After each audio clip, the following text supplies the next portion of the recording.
Bonjour guys! Alors aujourd'hui, je vous reviens avec une vidéo qui porte sur la question: est-ce que je peux avoir des relations sexuelles d'un soir avec l'herpès?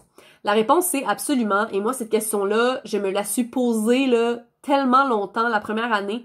J'avais 20 ans quand j'ai été diagnostiquée, je me demandais est-ce que je suis encore désirable, est-ce que ma vie sexuelle va être plate, est-ce que je vais quand même avoir une liberté sexuelle? Et la réponse c'est oui. En fait, la question à se poser, et je vous invite à vous la poser: qu'est-ce qu'une vie sexuelle épanouie pour vous? Alors, il y en a pour qui ça va nécessiter de l'affection, de la vulnérabilité, une connexion profonde. Il y en a d'autres pour qui ça va juste être de se sentir désiré, de désirer l'autre personne. Il y en a d'autres qui vont préférer du sexe sans attache, du sexe sans engagement. Et toutes les versions, toutes ces versions-là, peu importe votre version, ils sont valides et on n'a pas à faire le deuil d'aucune version d'une vie sexuelle épanouie parce qu'on a l'herpès. Absolument pas. La seule différence, ça va être que quand on a l'herpès, il faut le dire, donc il faut le divulguer à la personne, à un potentiel partenaire. Et une fois que le partenaire accepte, ce qui arrive dans la majorité des cas, on n'a pas à se freiner ou à se retenir dans notre vie sexuelle, pas du tout.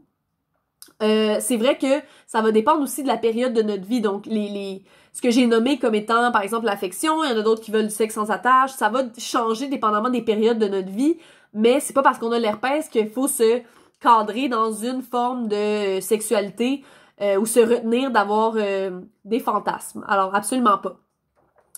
Dernière chose que je veux aborder dans cette vidéo, c'est sur, en fait, quand on vient d'être diagnostiqué avec l'herpès, les relations d'un soir, il faut faire attention. Je m'explique, c'est qu'il faut se questionner sur les motifs et les motivations. Alors, pourquoi est-ce qu'on veut? Parce que quand on vient d'avoir l'herpès, ça amène une détresse psychologique, ça amène une diminution de l'estime personnelle, on perd confiance et on se sent pas nécessairement notre meilleur. Donc, il faut faire attention avec envers qui on fait confiance. Une relation sexuelle, c'est quand même intime. Donc, il faut se demander, est-ce que c'est vraiment parce que je désire la personne ou est-ce que c'est pour se prouver qu'on est désirable, pour une forme d'acceptation sociale, une augmentation de l'estime personnelle. C'est pourquoi on veut une relation d'un soir.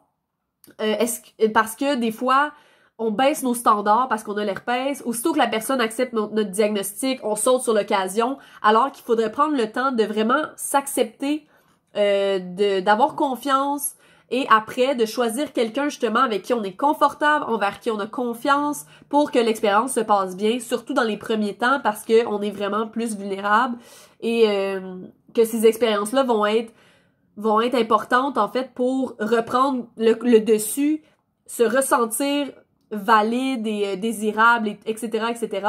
Il faut que quand on le dise, il faut que quand la relation se passe, ben on sente un respect, une confiance, qu'on puisse s'épauler sur l'autre personne. Donc, c'est ce que je vous conseille, juste de vous questionner si vous venez d'être diagnostiqué, pourquoi une relation de soir, avec qui, et juste de faire attention de pas baisser ses standards et de bien choisir la personne. Donc, voilà.